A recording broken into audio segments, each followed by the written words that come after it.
André Ventura chumba o Orçamento de Estado já na generalidade. Portanto, não saiam daqui, comentem, subscrevam, deixem um like e vamos já rapidamente para o vídeo. Como é sabido, o Governo, depois de meses e semanas de negociações com todos, como sabemos agora, mas sobretudo entre o Chega e o Partido Socialista, para procurar viabilizar o Orçamento do Estado, decidiu entregar o Orçamento do Estado na Assembleia da República. Hoje mesmo, enquanto esperava que o Primeiro-Ministro negasse algumas das declarações que fiz a propósito dos encontros, dos entendimentos e dos objetivos do Primeiro-Ministro, o Sr. Primeiro-Ministro voltou a insistir em nada dizer e em nada comentar. Bom, o que muita gente especula aqui é estão a pedir as provas ao André Ventura, mas também eu digo uma coisa: as alegações que ele fez acerca do Primeiro-Ministro, sendo verdade ou não, o Montenegro também não as desmente. Se realmente fosse mentira, ele já teria desmentido, já teria dito que o tema não era sobre o Orçamento de Estado nesses encontros, ou que não houve encontros nenhuns, mas pelos vistos houve encontros e vamos ouvir aqui mais para a frente, porque está aqui mais novidades. Procurou ainda justificar o injustificável. O injustificável de que este Orçamento do Estado, que foi prometido, que foi visto, que foi garantido como um Orçamento do Estado de mudança, era um orçamento de continuidade na sobrecarga de impostos sobre as pessoas e sobre as empresas. Este Orçamento do Estado não produz nenhuma significativa redução fiscal. Este Orçamento do Estado tira com uma mão e dá com a outra, numa lógica muito próxima à que António Costa e o Partido Socialista tinham feito ao longo dos últimos anos. Exatamente. Hoje mesmo, o Sr. Primeiro-Ministro decidiu, novamente, insistir de que este orçamento não produz nenhuma alteração nos impostos, nem nenhum encargo fiscal em matéria de combustíveis e de impostos indiretos. Eis a verdade. Em 2025, a receita fiscal vai aumentar 3,7%, para valores históricos acima dos 63 mil milhões de euros. Vai aumentar a cobrança de impostos para valores históricos, 63 mil milhões de euros. O ISP vai garantir um aumento nas receitas do Estado e o descongelamento da taxa de carbono, bem como das taxas de importação e de exportação, vão significar uma brutal arrecadação de impostos sobre os combustíveis levada a cabo pelo Governo. Não, Sr. Primeiro-Ministro. Não era obrigatório, nem era necessário manter o descongelamento da taxa de carbono e este peso fiscal sobre os combustíveis. Não, Sr. Primeiro-Ministro. Não era obrigatório continuar a ter receitas de ISP, como as que estão previstas no Orçamento de 2025, de 4,198 mil milhões de euros. Isto é um encargo brutal sobre as famílias. Foi tudo isto que combatemos ao longo dos últimos 8 anos. E é isto que representa uma traição à direita. É dizer que se vai reduzir impostos e dar-se no IRS aquilo que se vai buscar em ISP e nos impostos sobre os combustíveis. É vir mentir às pessoas e dizer que temos um orçamento com menos impostos sentidos no bolso dos portugueses, mas que depois vamos tirar-lhes, à mesma, nos impostos indiretos, que cortam transversalmente a todos, sem olhar a quem, dependendo do consumo que façam, desde bens essenciais ao consumo de gasóleo e gasolina nas bombas e nas estações de serviço. É um logro e um engano fiscal que o Governo quer levar a cabo. Um logro e um engano que nunca seria possível num tal acordo alargado com o Chega. Porque nós andámos anos a combater este aumento fiscal. Andámos anos a dizer que não podíamos continuar a pagar tantos impostos para sustentar um tamanho brutal do Estado, uma classe parasitária subsidiodependentes, uma classe política alargada e ainda um espremer sobre o contribuinte que só tinha justificação se houvesse serviços públicos adequados, num país em que não há serviços públicos adequados.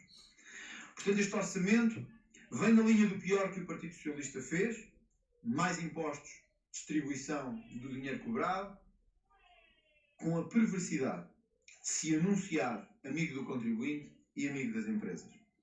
Há dois exemplos que mostram isso mesmo. O aumento da taxa de carbono será de 21,9% quando comparado com o Orçamento de Estado para 2024. Isto é, o Governo, depois dos tempos da pandemia e do seu congelamento, prevê vir a cobrar mais 753 milhões de euros de receita de ISP. Por outras palavras, o Governo quer dar em IRS o que vai buscar às bombas de gasolina aos contribuintes. Os números estão estudados e estão feitos. É o Governo que o prevê no próprio Orçamento do Estado. Meu Deus. O ano passado, Chega e PSD lutaram ardilosamente contra o adicional do IUC. Pois esse adicional do IUC vai se manter neste Orçamento do Estado. Precisamente o Orçamento do Estado que devia ser de mudança e que devia ser de desagravamento fiscal. Vai continuar tudo igual. Os portugueses vão sentir no IRS um artifício de conforto. Para sentir um aumento de desconforto no mini-mercado, nas bombas de gasolina, nas estações de serviço, nos estandes de automóveis e em todo o lado em geral, onde têm que passar a sua vida durante o dia.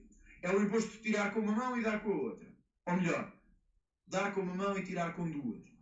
Porque, na verdade, é o que o Governo prevê neste Orçamento do Estado.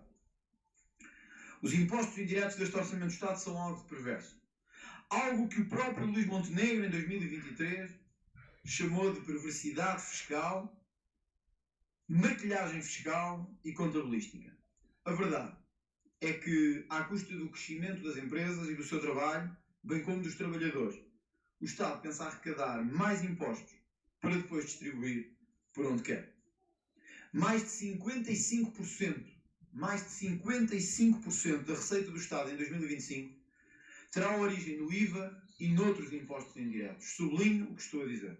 Mais de 55% da receita fiscal do próximo ano será em IVA e em impostos indiretos. O que é que isto significa? Significa que o Governo decidiu levar a cabo uma contabilidade criativa e uma maquilhagem mais ou menos preparada para o efeito. Para quem votou na AD a pensar que ia existir uma mudança, eis que está aqui PS. Tudo o que está aqui neste orçamento é PS, é a imagem de António Costa, a imagem do PS de António Costa. Pedro Nuno Santos, agora do PS, pode até vir a chumbar este orçamento porque Pedro Nuno Santos queria um orçamento de Estado ainda mais à esquerda do que a esquerda de António Costa. Mas vamos ouvir mais aqui a pouca vergonha, comentem aí na caixinha de comentários a vossa opinião acerca deste orçamento de Estado. Vamos lá. Anunciar uma descida dos impostos sobre o rendimento e deixar que os portugueses pagassem mais impostos indiretos para cobrir a sua contabilidade orçamental. Na verdade, podemos chegar hoje a esta conclusão. O que o Governo está a dar é o que está a tirar em impostos indiretos. Como é que podemos ter um Governo que disse em 2023 com o seu líder que era preciso diminuir impostos sobre os combustíveis, que era preciso diminuir impostos sobre o consumo, que a lógica da esquerda europeia de penalizar quem anda de automóvel, quem tem que conduzir, quem tem que consumir, era uma lógica errada. Para agora chegarmos a esta conclusão. Este orçamento paga a descida dos impostos sobre o rendimento com os impostos sobre o consumo e sobre os combustíveis. Por isso, ele é uma fraude e ele é um logro fiscal. É um erro para a direita e apenas demonstra como a direita está a governar como a esquerda em matéria de orçamento do Estado. Correção aqui. PSD ou AD, como quiserem chamar, não é de direita. Eles tentam vincular como um partido de direita, mas tem tudo menos de direita. Quanto menos centro. Ou se quiserem, possivelmente centro-direita. Vai depender muito quem é o líder da AD no momento. Se fosse Pedro Passos Coelho, possivelmente centro-direita. Mas este governo é centro-esquerda, não é a direita. Parem de dizer isto, porque isto é uma ofensa à direita. Vamos ver mais. Para concluir, o Estado prevê arrecadar mais 3,7% em impostos em 2025. Volto a sublinhar o dado que referi porque ele mostra bem a hipocrisia das palavras de hoje do Primeiro-Ministro. A receita com o ISP disparará 21,7% em 2025. O ISP, como todos sabem, paga-se com o consumo de combustíveis. 21,7% é o que o Governo prevê cobrar a mais ao longo do próximo ano. Isto não é um orçamento de desagravamento. Isto não é um orçamento de contemplação das famílias nem das empresas. Este é um orçamento que aumenta os encargos sobre as famílias, que aumenta os encargos sobre as empresas e que vai penalizar quem todos os dias tem que trabalhar, quem todos os dias tem que investir, quem todos os dias tem que sair de casa para fazer alguma coisa, ao contrário de outros a quem o dinheiro é distribuído de mão beijada. Sem fazer nada. Chegados aqui, sabemos o óbvio. Este nunca seria o orçamento feito com o Chega. Por isso, a meio do caminho, o Governo decidiu inverter-se e encontrou no Partido Socialista o seu parceiro. Um conforto. Não sei se este orçamento é do Partido Socialista ou não, mas é pelo menos o orçamento negociado com o Partido Socialista. Segue, aliás, a mesma lógica dos orçamentos do Partido Socialista. Cobrar mais, fazer poucas mudanças, desagravar pouco e distribuir pelos mesmos de sempre. É a mesma lógica que levou António Costa a 8 anos de poder e que levou António Costa ao estado do país em que nos encontramos hoje. Péssimo. Não é um orçamento no qual nos podemos rever e é um orçamento, por isso mesmo, feito com a mesma lógica socialista que até agora imperou em Portugal. Compreende-se por isto que Luís Montenegro tenha querido a meio do caminho, ou 1/3, ou a 2/3, não sei, ele dirá, optar pelo parceiro do Partido Socialista. E talvez tenha chegado ao fim com um orçamento que não é de ninguém. Nem do Chega, nem do Partido Socialista, nem de nenhum outro. É um orçamento mesmo só de um governo em combate político e que quer continuar esse combate político. Não é o nosso orçamento. Não nos revemos nele. O Chega votará contra o Orçamento do Estado de 2025. Mais nada. Muito obrigado. Mais nada.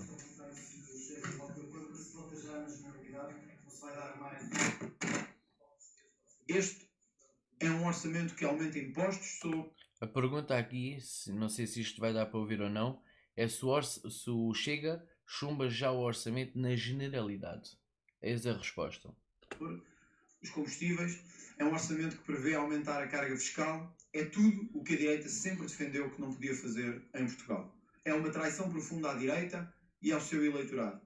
Para que não venham dizer que o Chega dependeu deste ou daquele, o Chega anuncia hoje, aqui, conforme foi dito desde o início, que sem acordo, sem movimentação e sem mudança, o Chega votará contra este Orçamento do Estado, já na generalidade, agora no final de outubro. É um voto irrevogável, é um voto de sinalização e é um voto que assinala a enorme traição cometida à direita pelo Primeiro-Ministro Luís Montenegro. Deixe-me ter 3 perguntas ainda sobre as reuniões em Belém. Queria perguntar, permita-me que faça uma cada vez. As provas que têm é sobre o número de reuniões ou sobre o conteúdo? Eu anunciei. Ela faz a pergunta sobre as provas que o André Ventura tem acerca das tais reuniões com o Montenegro. Que tinha existido essas reuniões no momento em que nenhum dos seus jornalistas sabia dessas reuniões. Agora, aparentemente, já se confirma que essas reuniões existiram. 5 reuniões. 5 reuniões, foi o que eu disse. Estou à espera do desmentido do Primeiro-Ministro, mas o que sei até agora é que aparecem terceiras personagens a dizer que houve essas reuniões, o que é uma coisa curiosa. Eu acho que o país todo já percebeu, porque se eu fosse Primeiro-Ministro e dissessem que eu reuni 5 vezes com uma pessoa ou com um partido, uns meses antes do Orçamento do Estado, e que era para falar do estado do tempo e da generalidade de como está a situação política, eu acho que já teria desmentido isso. Isso não aconteceu. Ouvi hoje mesmo o Primeiro-Ministro dizer que não quer comentar aquilo que eu disse e aquilo que eu apresentei. Sei que tenho a verdade do meu lado, porque eu disse com a perfeita consciência do que estava a dizer. Sei o que aconteceu nessas reuniões.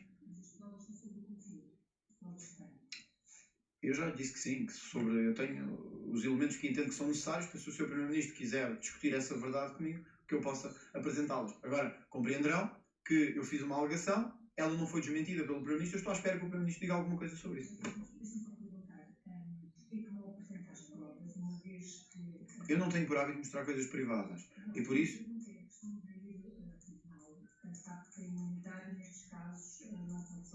Tenho, desculpa, imunidade? Bom,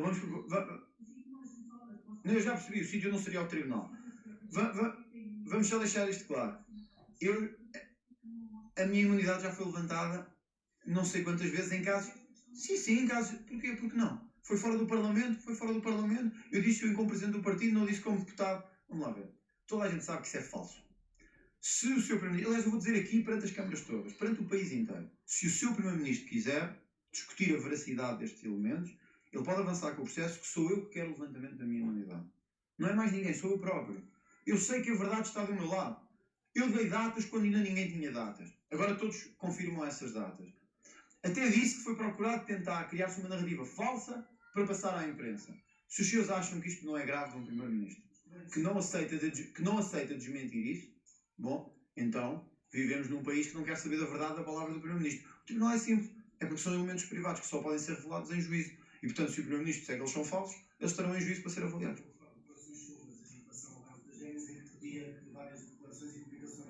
Claro. Mas é um caso, com certeza, Afonso, mas é um... Não, precisamente, é numa comissão de inquérito que é uma autoridade judiciária e é num caso de investigação. Podem ter a certeza que se chegar a isso, eu tenho toda a disponibilidade para as apresentar. Agora, gostava, sinceramente, que o Primeiro-Ministro viesse dizer isto é falso. Porque se não o diz, então eu acho que o país inteiro fica convencido do que é que aconteceu.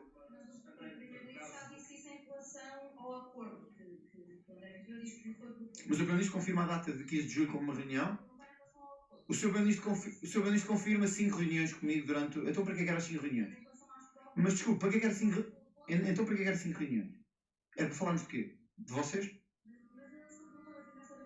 Não, mas basta pensar nisto. Se ele não desmente 5 reuniões, é porque estava a tratar de um acordo. Isso aí parece-me evidente. Só estaríamos a falar de quê? Do tempo. Se vai estar sol ou se vai estar melhor na praia, na Costa da Caparica ou no Algarve. Vamos deixar isso para mais tarde.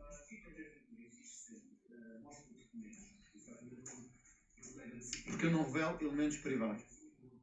Não só no caso das regras, os tribunais que parlamentam esses documentos, porque é que agora deixa cair esta suspeição, porque provavelmente o Primeiro-Ministro já deu a entender que não vai a tribunal e que não vai colocar-se para saber, porque é que não acaba com a suspeição? Mas porquê é que o Primeiro-Ministro não quer falar sobre isso? Precisamente porque sabe que eu tenho razão. E portanto, eu fiz uma alegação, ela não foi desmentida, eu acho que isto vale por si próprio. Eu deixei claro quando os senhores não sabiam de nada que houve 5 reuniões.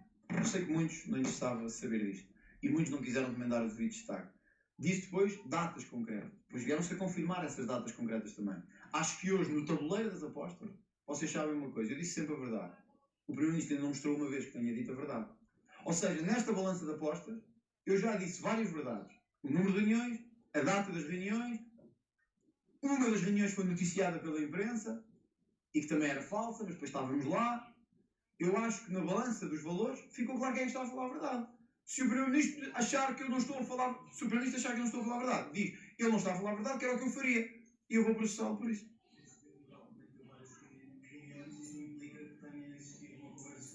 Mas eu não vou pronunciar-me sobre terceiras personagens aqui. É curioso que a Inicial nunca tenha dito nada sobre estes encontros. E só tenha dito depois de eu próprio vir dizer. É a prova que eu estou a falar a verdade. É a prova de que isto é verdade. É a prova que o Primeiro-Ministro sabe que é verdade. E é a prova que o Primeiro-Ministro sabe que até setembro estava na mesa um outro orçamento e que depois de setembro ficou na mesa outro orçamento, que é este desastre que temos à nossa frente. Evidente, eu não revelo elementos privados, não penso que seja... O Primeiro-Ministro acaba por desmentir novamente estes acontecimentos. O que é que acontece? Cá estaremos aqui à mesma hora para falar sobre isso. Estamos à espera precisamente que o Primeiro-Ministro diga de alguma coisa, uma vez que foi acusado, uma vez que foi alegado, que teve participação nos termos em que eu disse e que até agora não disse nada que possa ser apontado como mentira. E a única coisa que o Primeiro-Ministro diz é nunca foi proposto nenhum acordo. Não diz que as reuniões não foram verdade, não diz que as datas não são verdade, não diz que o número de encontros não são verdade, não diz nada. Não diz que os locais não são verdade. O Primeiro-Ministro não desmente nada. Nada, zero. E portanto, se cá estaremos. Agora, eu também preciso que a imprensa faça o seu trabalho.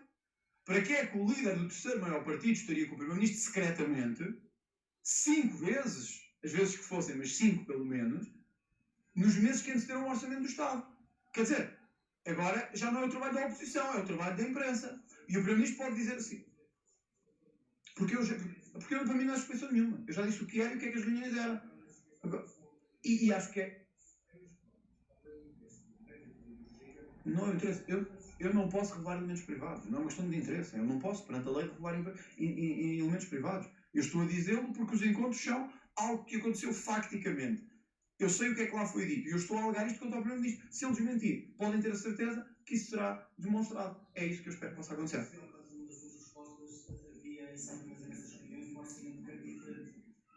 O Primeiro-Ministro, claro, o Primeiro-Ministro soube desde as primeiras reuniões que tivemos que um orçamento que fosse negociado com o Chega para um acordo este ano teria que ter, entre as suas várias componentes, uma exigência. Não podia aumentar impostos, não podia ter aumento de impostos, nomeadamente sobre os combustíveis. O Primeiro-Ministro sabia que para nós essa era uma linha absolutamente vermelha. Como sabia que tinha que haver uma série de outros fatores importantes, como a redução do RSI, como a questão do aumento das polícias e dos bombeiros, sabia que isso tudo estava em cima da mesa. Houve um momento que o Primeiro-Ministro percebeu que era mais fácil chegar talvez a um acordo com o Partido Socialista, mas isto aqui já não sei, aqui estou a especular. E este é o orçamento que temos. Não, Chega só se pôs fora de negociações quando percebeu que os partidos que o Governo não estava a negociar a sério connosco. Estava, na verdade, a negociar a sério com o Partido Socialista. Portanto, acho que compreendo, não é? Sim. Não, eu disse que o Primeiro-Ministro, na reunião de 15 de julho, foi quando falámos sobre isso primeiramente. E em setembro continuámos a falar sobre isso, sim. Claro, foi quando percebemos que o Governo... Não, o Chega não estava em negociações. O Chega encontrou-se com o Primeiro-Ministro na esperança que este afastasse o Partido Socialista. O Primeiro-Ministro não o fez e manteve-se sempre próximo do Partido Socialista. Por isso, para nós ficou claro. Falaremos sobre isso depois. Foram 4 delas em São Bento e uma fora de São Bento.